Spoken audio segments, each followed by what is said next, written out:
¿Qué tal? Bienvenidos de nueva cuenta a Hablemos Derecho, el podcast de López González y Asociados, en donde platicamos de temas relevantes en la vida jurídica de la sociedad. Antes de entrar de nueva cuenta al tema, como siempre, pues aquí andamos estrenando micrófono. Muchas gracias a Miguel Oliva, quien amablemente pues nos donó para mejorar el audio del podcast un micrófono. Estamos creciendo en el equipo gracias a personas que nos escuchan y que se interesan en este tipo de producciones.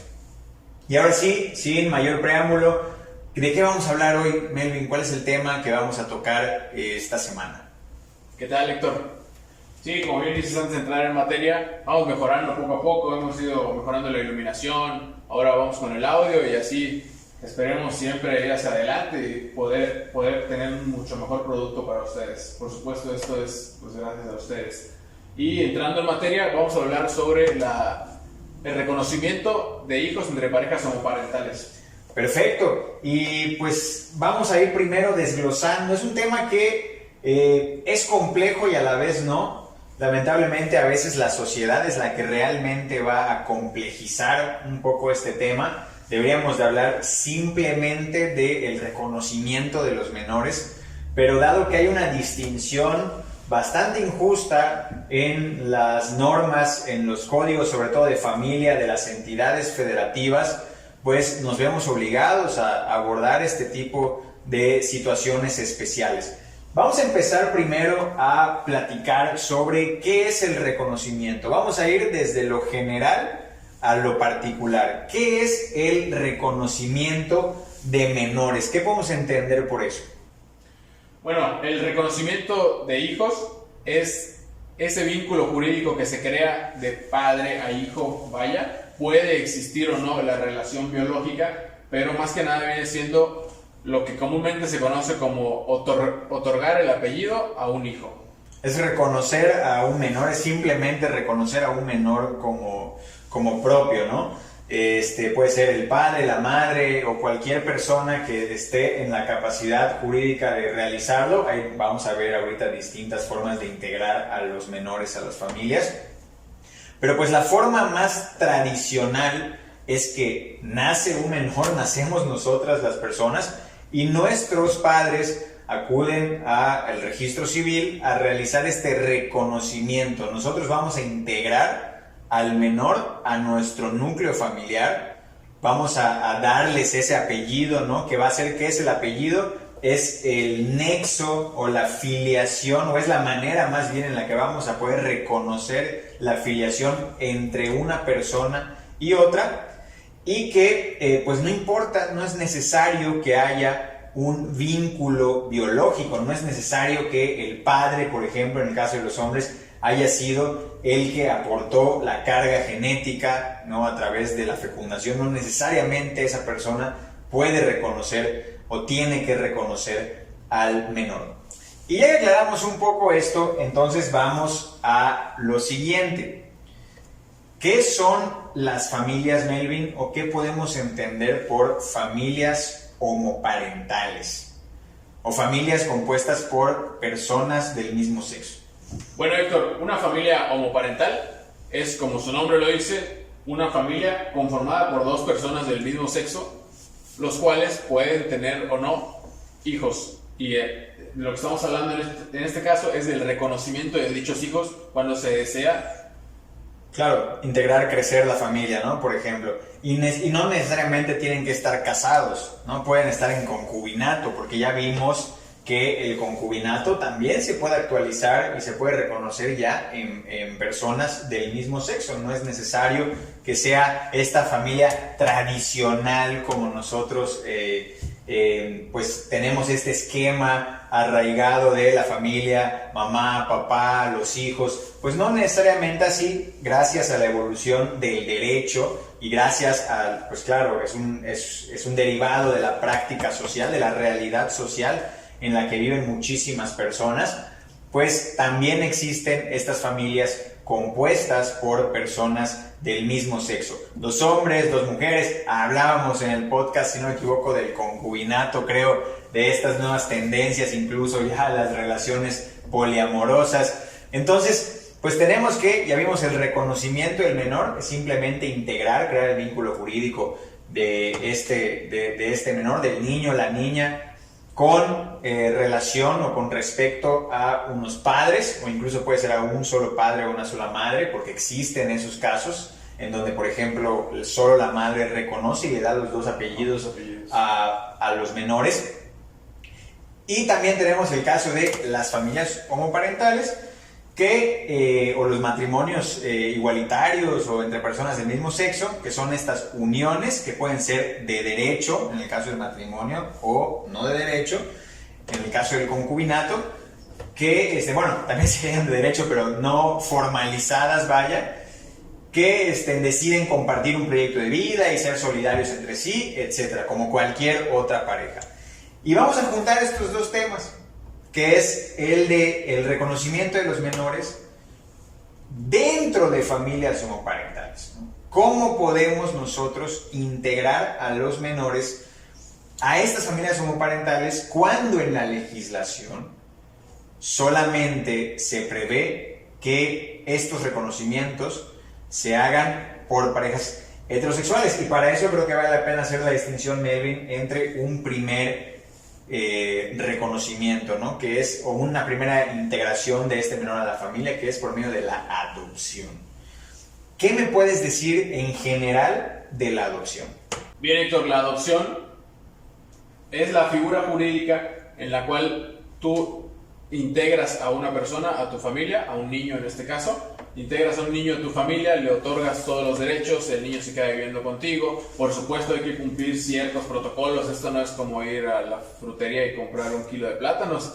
Tienes que cumplir con todas las características que te piden aquí las instituciones mexicanas, pasar esas pruebas, y una vez que tú ya las hayas pasado, puedes tener en adopción a un niño que lamentablemente se encuentra en orfandad o que distintas circunstancias lo han dejado en la susceptibilidad de ser adoptado. Claro, básicamente es una persona que es susceptible de ser adoptada por las circunstancias, algunas como las que ya mencionaste, se integra a una familia de pleno derecho, ¿no? Sobre todo con estas adopciones plenas, es el hijo, vaya, de la familia que lo adopte o de la persona que lo adopte, y ya entonces el adoptante y el adoptado formarán ya una familia que tiene los mismos derechos que un hijo consanguíneo, ¿no? Un hijo consanguíneo.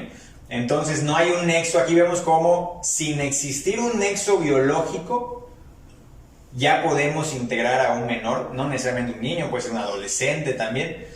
Podemos integrar a un menor a nuestra familia y darle todos los derechos y adquirir además todas las obligaciones que tenemos de alimentos, etc. Pero Melvin, una preguntota, que seguramente esto es una de las cosas que más causará ruido entre quienes nos hacen el favor de escucharnos. Las parejas del mismo sexo, las familias homoparentales, estos matrimonios igualitarios, ¿tienen derecho a adoptar?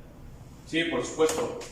Tienen derecho a adoptar. Lamentablemente, como habíamos hablado en podcasts anteriores, la legislación mexicana no ha llegado a ese punto tan avanzado, pero la Corte nos dice que sí, mediante las jurisprudencias nos dice que sí, que es violatorio de derechos humanos que una pareja homoparental no pueda adoptar a un niño o una niña. Sí, el hecho de que hay una distinción en la ley, de que las personas, en la legislación, las parejas del mismo sexo no puedan adoptar como sí lo hacen las parejas heterosexuales, pues es discriminatorio, ¿no? Hay jurisprudencia que nos dice tienen derecho a recorrer el mismo camino, el mismo protocolo, la misma vía para poder adoptar. La propia jurisprudencia también señala que no por ser una pareja del mismo sexo, no por tratarse de una pareja homosexual, por ejemplo, quiere decir que automáticamente se le va a brindar la adopción por sobre parejas heterosexuales, sino que los van a poner en igualdad de condiciones. Sí, por supuesto, no significa que en automático tengas la adopción, pero tienes ahora sí las mismas posibilidades que una pareja heterosexual para poder adoptar a un niño en este caso. Por supuesto, entonces al menos aquí en el plano de la adopción ya estamos en una situación de igualdad de circunstancias. Claro, lamentablemente, pues a veces en algunos estados todavía hay que recurrir al juicio de amparo porque las instituciones que se encargan de estos trámites de adopción en las entidades federativas solamente dicen, no, pues es que la ley me dice, el Código de Familia del Estado me dice que solamente una pareja conformada por una mujer o un matrimonio. Digo, si a veces es complicado que un solo individuo adopte, por ejemplo, un hombre o una mujer que desee formar una familia con un hijo, es complicado, pues todavía lo es lamentablemente más para las parejas del mismo sexo. Pero la adopción es la única forma en la que podemos integrar a un miembro de la familia que no haya nacido de la fecundación directa, ¿no? De una relación sexual, vaya, entre dos personas. También existen otro tipo de métodos que los seres humanos podemos utilizar para la procreación, como son la reproducción asistida y la llamada también maternidad subrogada. ¿Tú qué me puedes decir acerca de la reproducción asistida? Bueno, la reproducción asistida consta en que una de las dos personas aporta genéticamente la carga para que en conjunto con la genética de otra persona ajena a dicha relación se pueda realizar la procreación del niño. O sea, tenemos a una pareja y en ella una de las dos personas decide aportar esta mitad de la carga genética que va a necesitar el embrión para desarrollarse, y una tercera persona ajena a la relación, como dices, generalmente anónima, como en estos bancos de esperma o de óvulos, según sea el caso, pues aporta la otra carga, ¿no? Y así vamos a hablar del ejemplo para ir aterrizando el caso concreto. Una pareja conformada por dos mujeres, pues una de ellas decide dar el óvulo y la otra persona, bueno, un donante de esperma, un donante anónimo, decide aportar el espermatozoide, y quien va y le van a implantar luego este embrión o este óvulo fecundado a una de las mujeres, ¿no? Generalmente a la donante. Y así ya vamos a empezar, o sea, ya va a haber un embarazo, y lo más seguro es que acabe con el nacimiento de una persona, de un menor. Pero aquí el problema es que muchos se preguntarán de, oye, bueno, ¿y qué pasa con esto? Porque pues el hijo biológicamente solo va a ser de una de las partes, en este caso de la persona que estuvo embarazada, que fue la que aportó el material genético. ¿Qué pasa con eso? La otra, la pareja que también va a ser madre para fines de la ley, o sea, van a haber dos madres. La otra persona que no aportó material genético no tiene derechos, no puede registrar al menor como suyo. ¿Qué pasa con esto? Sí tiene derechos, y por supuesto que se puede registrar, y justamente es la figura que estamos a punto de abordar en este momento. Ya desglosamos lo que es adopción y vamos entrando poco a poco en materia para ahora sí ir de lo general a lo más específico. En efecto, Héctor, como dices, sí tiene derecho. Correcto. ¿Y cuáles podrían ser ese tipo de derechos? O tú dime, vienen en este momento a consultar contigo dos personas, dos mujeres, una pareja que quieren tener un hijo por el método de reproducción asistida. Una de ellas te dice, yo voy a dar el óvulo, vamos a ir a un banco de esperma, y después de la fecundación van a implantarme ese óvulo. ¿Cuáles son los derechos que va a tener mi pareja, mi esposa, por ejemplo? Y si va a poder registrar al menor, ¿qué es lo que tenemos que hacer? Bueno, en este caso necesitaríamos, una vez nacido el menor, necesitaríamos que se asista al registro civil para que se haga el intento de dicho registro. Lamentablemente en Yucatán al día de hoy no está permitido por el Código de Familia del Estado de Yucatán. Entonces lo que va a suceder es que vas a obtener un rechazo por parte del registro civil, y con ese rechazo tú puedes ampararte de manera indirecta ante un juez de distrito para solicitar que se te haga el reconocimiento del menor. Claro, es muy triste, es lamentable que no esté actualizada la legislación como fue en su momento, como pasó con el matrimonio igualitario, que era más o menos el mismo camino que tenían que seguir las parejas, porque estás forzando a las personas, aunque por supuesto que, bueno, ya después los abogados podríamos tratar incluso de saltarnos ese paso, pero en la teoría jurídica y sobre todo del amparo de que necesariamente tenga que existir el acto de autoridad que vas a reclamar, pues tendrías que ir al registro civil a presentar tu solicitud para que registren al menor, y tú ya sabes de antemano que el registro civil te va a decir que no. Y eso es, pues, discriminar a las personas, porque si fuera el caso de una pareja heterosexual no habría ningún problema y nadie ni siquiera haría ninguna pregunta, ¿no? Una pareja heterosexual, supongamos que son dos personas, una de ellas, a lo mejor el hombre está imposibilitado de procrear por cualquier situación médica, por lo que sea, y la mujer utiliza estas técnicas de reproducción asistida y utiliza un esperma de un donante, y ellos pueden acudir al registro civil a realizar este registro y no va a cuestionar absolutamente nada. No van a tener ningún problema.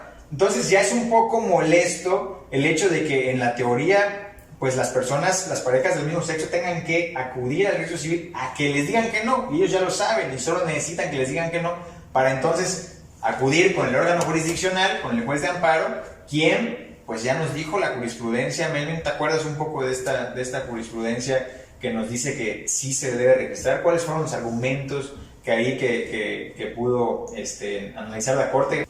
Bueno, Héctor, dentro de la argumentación jurídica que la Suprema Corte nos indica en dicha jurisprudencia, recuerdo dos puntos que me parecen indispensables y los cuales son ahora sí que vitales.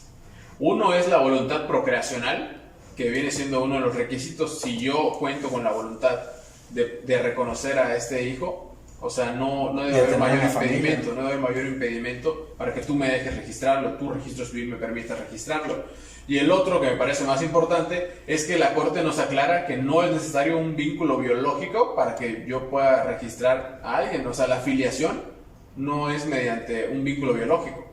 Claro, es un poco lo que decías hace un rato, que no porque no existe un vínculo biológico, pues no va a ser posible registrarlos, ¿no? Basta con esta voluntad procreacional, basta con que se quiera tener una familia y uno de los padres o las madres que no proporcionaron este material genético tienen todo el derecho del mundo a registrar, y ahorita vamos a ver un poco también cuál es el derecho de los menores a que sean registrados. Así es, Héctor, así es como ya lo hemos platicado. Oye, pero yo tengo una duda, porque pues nosotros como abogados entendemos perfectamente la parte de ir al registro civil. ¿Para qué? Lamentablemente para ser rechazado y con eso poder asistir ante un juez de distrito. Pero ¿cuál es la explicación que tú le puedes dar a la gente, a la sociedad? ¿Por qué necesitamos ser rechazados para que luego un juez me admita mi solicitud? O sea, ¿nos puedes explicar cómo funciona? Sí, lamentablemente, ¿no? Y esto lo vimos muchas veces cuando estuvimos amparando a las parejas que querían casarse, de los matrimonios igualitarios, porque recordarán que hasta hace unos meses, y solamente porque metió presión la Corte, pues la legislación de Yucatán no estaba adecuada para que se pudieran casar. Y yo les explicaba a estas parejas que para que el juicio de amparo pueda proceder, entre una de las muchas razones, son más las razones de improcedencia, pero entre una de las muchas razones para que el juicio de amparo pueda proceder, nosotros necesitábamos que se vulneraran nuestros derechos humanos a través del actuar, o también de la omisión, por cierto, de una autoridad.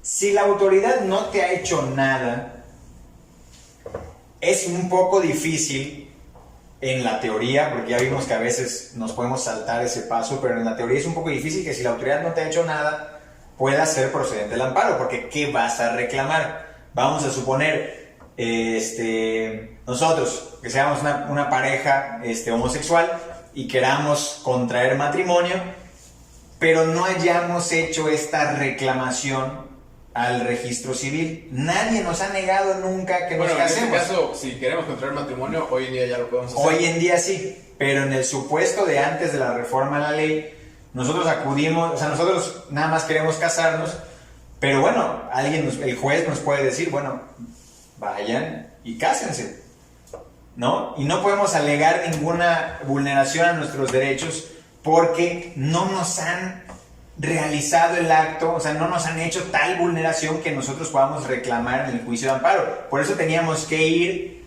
a decir, oye, me quiero casar, y nos tienen que decir que no para que el juez diga, o no le puedes decir que no, porque... Ojo, y es importante mencionar que el registro civil está actuando conforme a lo que debería dentro de la regulación que se encuentra. O sea, tampoco es una negligencia del oficial del registro civil, de la persona que te atiende ahí. Ellos están actuando conforme a la legislación que hoy se tiene en día. Lamentablemente lo que está atrasado es la legislación, es el código de familia, no viene siendo la institución. Claro, porque además en la respuesta que nos daban en el registro civil, pues está la fundamentación. Ellos te dicen, lo que pasa es que yo soy autoridad administrativa, y como autoridad administrativa, a diferencia de los jueces que tienen libertad de jurisdicción, etcétera, nosotros solo podemos actuar según lo que nos dice la norma.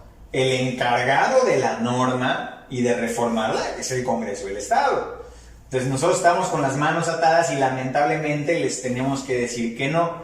Entonces vamos con ese papelito, con ese oficio, oye, juez de distrito, juez de amparo, aquí está la negativa del registro civil. Este papel es un acto de autoridad y es lo que nosotros venimos a reclamar, que este acto va a vulnerar nuestros derechos fundamentales. Y el juez de amparo decía, bueno, efectivamente hay una discriminación, hay una distinción entre las personas, y es el mismo caso en el reconocimiento de un menor o en la integración de este menor a la familia. Si uno acude al registro civil, pues le van a decir que no, y con este acto de autoridad, con esta negativa, ya se están vulnerando directamente los derechos de los quejosos, o sea, de las personas que van a promover el amparo, y ya puede actuar el Poder Judicial Federal.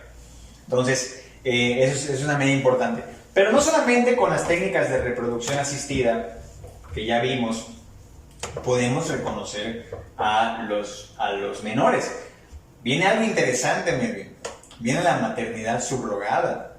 Y todavía falta otro más interesante, que es cuando la concepción se dio fruto de una relación sexual de una de las partes de la pareja del mismo sexo. Pero vamos a hablar primero de la maternidad subrogada. ¿En qué consiste, Melvin, la maternidad subrogada? Bueno, Héctor, la maternidad subrogada es lo que se conoce comúnmente como vientre de alquiler. ¿A qué se refiere esto? Una persona ajena a la relación puede, ahora sí que, rentar su vientre. Rentar entre comillas. Sí, entre comillas, por supuesto. ¿Para qué? Para que con el material genético de una de las dos partes de la pareja, más el vientre, se pueda procrear un hijo, se pueda hacer un hijo, y una vez que se obtenga ese embrión, se desarrolla el embarazo. Es un tema que lamentablemente no está totalmente desarrollado por la legislación en México. Los alcances de la persona que presta el vientre y derechos y obligaciones están todavía desarrollándose poco a poco en México, pero que al menos pues ya está reconocida la maternidad subrogada, y como bien dices, se puede registrar al menor por la pareja, tanto por la persona que aportó el material genético como por la otra que no tuvo absolutamente nada que ver en la parte de la procreación. Claro, que es el mismo caso. Ahora ya no es como el de la reproducción asistida, la famosa fecundación in vitro, por ejemplo, en donde hay un esperma donante y el óvulo y todo. Y hay casos súper interesantes, por cierto, un paréntesis. Hay casos súper interesantes en donde es una pareja, es un matrimonio, si no me equivoco, de mujeres, y las dos aportan óvulos. Cada una aporta un óvulo y se fecunda por el mismo donante de esperma, y se implantan no en un vientre de alquiler, pero en una de las madres de la pareja. Son técnicamente gemelos, pero con una carga genética distinta, y pues ahí las dos pueden reconocerlos sin problema. Pero regresando un poco a esto del vientre de alquiler, a diferencia de esas técnicas de reproducción asistida, también se tiene el derecho a registrar, a reconocer a los menores como propios, incluso siendo yo la persona que no aportó material genético o que, parte. Claro, o que no tuvo un embrión desarrollándose en su útero. ¿Ok? Si tenemos este derecho, sí es posible lograr el reconocimiento. Y la parte final, esta tercera opción, que insisto, se subdividen en varias, pero esta tercera forma, que también ha abordado la Corte en un criterio, es qué ocurre cuando el embarazo es producto de una relación sexual, porque ahí ya estábamos hablando de pues la voluntad de otra persona, ¿no? Es producto de una relación sexual entre un miembro de la pareja, de la pareja, puede ser un matrimonio, un concubinato del mismo sexo, o incluso simplemente un noviazgo entre personas del mismo sexo. Una de las personas tiene la relación sexual con otra persona. Vamos a suponer en el caso de un matrimonio de mujeres, o a lo mejor no están casados, una pareja de mujeres sostienen relaciones sexuales con un hombre externo, por la razón que sea, y resulta en un embarazo, ¿no? Que es un embarazo que además las dos personas quieren, las dos mujeres quieren.